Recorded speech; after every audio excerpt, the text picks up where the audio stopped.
श्री शिवाय नमस्तुभ्याम हर हर महादेव।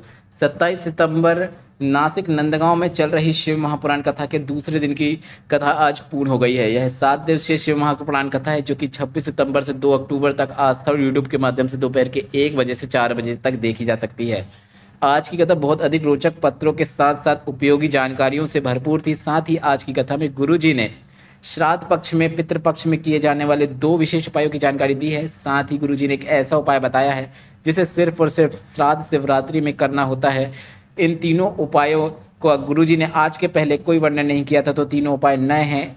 इन उपायों को आप इस श्राद्ध पक्ष के बचे हुए दिनों में और श्राद्ध शिवरात्रि में करके अधिक से अधिक लाभ प्राप्त कर सकते हैं। गुरु जी ने यहाँ तक कहा है कि यह उपाय आप साल भर में सिर्फ एक दिन श्राद्ध शिवरात्रि के दिन कर सकते हैं। तो कौन से उपाय आप श्राद्ध शिवरात्रि में कर सकते हैं, कौन से बचे हुए पितृपक्ष में श्राद्ध पक्ष में कर सकते हैं और उनका आपको क्या लाभ होता है, उसी की जानकारी हम आपको इस वीडियो के माध्यम से देने वाले हैं। आज 27 सितंबर शिव महापुराण कथा में गुरु जी ने कुल 14 उपाय पत्र और उपयोगी जानकारियाँ दी हैं। सभी की जानकारी हम आपको इस वीडियो के माध्यम से दे देंगे। अगर किन्हीं कारणवश आपने आज की कथा नहीं सुन पाई है तो पूरी कथा का रास्ता तो आपको इस छोटे से वीडियो से प्राप्त होने वाला है। बढ़ते हैं आज की कथा की पहली विशेष जानकारी की ओर। कथा शुरू होते ही गुरुजी ने कहा, शिव महापुराण की कथा यह नहीं कहती है कि हमें बाबा बनना है, बल्कि शिव महापुराण की कथा यह कहती है हमें बाबा का बनना है। बढ़ते हैं आज की कथा की दूसरी विशेष जानकारी की ओर। गुरुजी ने कहा, समय पर अगर ब्रेक नहीं लगाया जा सकता, समय को अगर वापस रिवर्स नहीं किया जा सकता, तो शिव महापुराण की कथा कहती है जो समय अभी चल रहा है उसे हमें परमात्मा की भक्ति में लगाना है और जीवन का हमें आनंद लेना चाहिए। बढ़ते हैं आज की कथा की तीसरी विशेष जानकारी की ओर। गुरु जी ने कहा, हम आपको हमेशा इसलिए कहते हैं शिवलिंग पर 1 लोटा जल चढ़ाना चाहिए, क्योंकि जल चढ़ाने के लिए जब आपका हाथ महादेव की ओर आगे बढ़ता है तो महादेव वह हाथ पकड़ लेते हैं और आपको कभी गिरने नहीं देते हैं। बढ़ते हैं आज की कथा की चौथी विशेष जानकारी की ओर। गुरु जी ने कहा, साधु बनना सरल है, सन्यासी बनना सरल है, साधक बनना सरल है, पर गृहस्थ जीवन में रहकर माता पिता भाई बहन भाभी के साथ रहकर परमात्मा की भक्ति करना कठिन है। और अगर आप गृहस्थ जीवन में रहकर भगवान की भक्ति कर पा रहे हैं तो ऐसे में आपको भगवान की शरणागति प्राप्त होती ही है, यह निश्चितता है। बढ़ते हैं आज की कथा की पांचवी विशेष जानकारी की ओर। लक्ष्मी नारायण जी पत्र लेकर आए जिसमें उन्होंने लिखा, मुझे एक बेटा और 2 बेटियां हैं। मेरे पति बस कंडक्टर हैं। जिम्मेदारियां बहुत थी पर पति गलत संगत में पड़ गए। मेरे बेटे ने इंजीनियरिंग की पढ़ाई की पर उसे कहीं पर भी नौकरी नहीं मिल रही थी। उसने सोचा कि अगर कहीं प्राइवेट नौकरी भी मिल जाए तो काफ़ी घर की हेल्प कर पाऊंगा, पर उसकी प्राइवेट नौकरी भी नहीं लग रही थी। आपकी कथा सुनना शुरू किया, पशुपतिनाथ व्रत किया, 1 लोटे जल का वर्णन सुना। मेरे बेटे ने पशुपतिनाथ व्रत और 1 लोटा जल का अनुसरण किया। बेटे की पीडब्ल्यूडी विभाग में सरकारी इंजीनियर के पद में नौकरी लग गई है। उसी का आभार व्यक्त करने हम कथा पंडाल में आए हैं। बढ़ते हैं आज की कथा की छठवीं विशेष जानकारी की ओर। गुरुजी ने कहा, कोई जल्दी बनता है, कोई लेट बनता है, पर शिव पर जल चढ़ाने वाला एक दिन सेठ बनता है, यह निश्चितता है। शिव पर चढ़ाया गया जल का फल आपको आज नहीं मिल रहा है, कल नहीं मिल रहा है, पर कभी न कभी जरूर मिलता है, क्योंकि शिव पर चढ़ाया गया जल कभी भी खाली नहीं जाता है।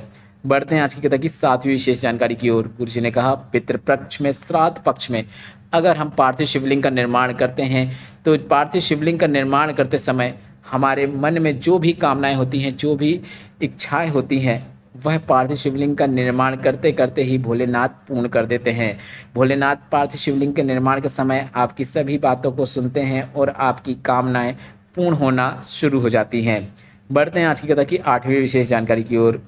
श्राद्ध पक्ष के 3 बिल्कुल नए उपाय गुरुजी ने आज बताए हैं, जिसमें से 2 उपाय ऐसे हैं जिसे आप इस श्राद्ध पक्ष में कभी भी किसी भी दिन कर सकते हैं, और एक ऐसा उपाय है जिसे सिर्फ श्राद्ध शिवरात्रि में किया जाता है। तो वह उपाय तो वर्ष में सिर्फ 1 बार करना होता है, पर हम आपको अभी पहले वह उपाय बता रहे हैं जो श्राद्ध में आप आने वाले दिनों में कभी भी कर सकते हैं।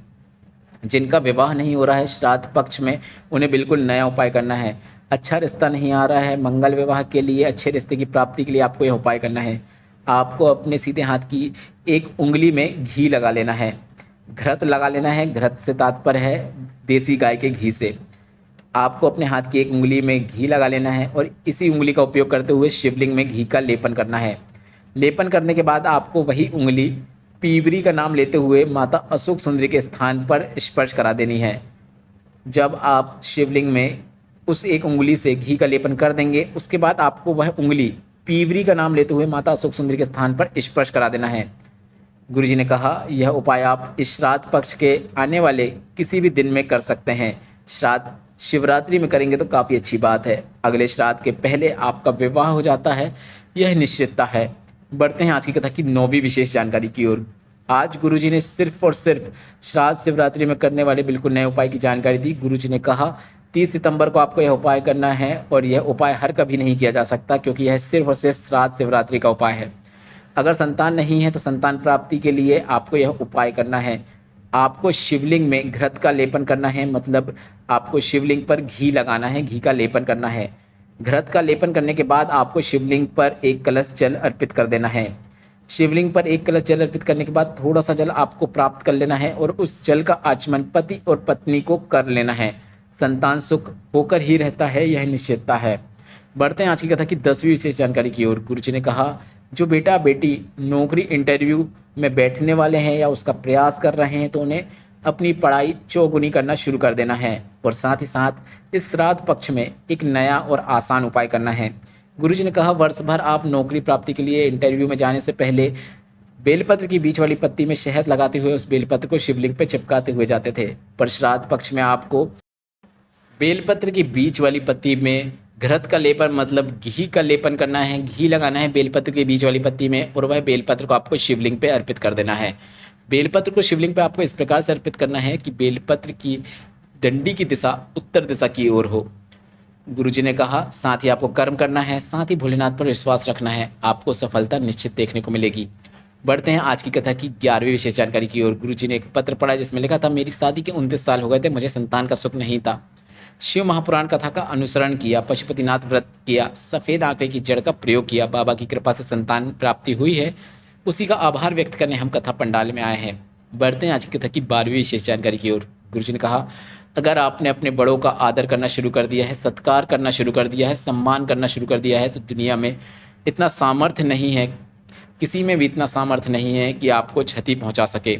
बढ़ते हैं आज की कथा की 13वीं और अंतिम जानकारी की ओर। संजय जी पत्र लेकर आए, काफ़ी रोचक पत्र है इनका, अवश्य सुनिएगा। मुझे 21 साल की लड़की है, 14 साल का लड़का है। मेरा बेटा हॉस्टल में पढ़ाई करने के लिए बाहर भेजे थे हमने। कोरोना काल के कारण मेरा बेटा घर पर आ गया और घर में आकर उसने ऑनलाइन पढ़ाई करना स्टार्ट कर दिया, पर घर में ऑनलाइन पढ़ाई करने के दौरान वह साइबर क्राइम में फंस गया। उसके बाद उसने खुदकुशी कर ली। मेरा हंसता खेलता परिवार समाप्त हो गया। मेरी 21 साल की बेटी खूब रोती रहती कि उसका इतना बड़ा भाई कहाँ चला गया। मेरी पत्नी ने किसी से कुछ भी नहीं कहा, वह सिर्फ शिव मंदिर में जाकर वहाँ पर रोती और बाबा से बोलती बेटा चला गया है, आपको ही देना है। अब मैं माँ भी नहीं बन सकती क्योंकि कई वर्ष निकल गए हैं, मेरी उम्र ज़्यादा हो गई है और डॉक्टर ने भी मना कर दिया है, पर बाबा की कृपा से मुझे संतान की प्राप्ति हुई है, उसी का आभार व्यक्त करने हम कथा पंडाल में आए हैं। आज की कथा में गुरुजी के बताए उपायों से संबंधित कोई प्रश्न है तो वे प्रश्न आप कमेंट बॉक्स के जरिए पूछ सकते हैं। मेरे द्वारा दी गई जानकारी अगर आपको थोड़ी सी भी उपयोगी लगी हो तो वीडियो को लाइक करके कमेंट बॉक्स में श्री शिवाय नमस्तुभ्यम या हर हर महादेव अवश्य टाइप कीजिएगा। श्री शिवाय नमस्तुभ्यम, हर हर महादेव।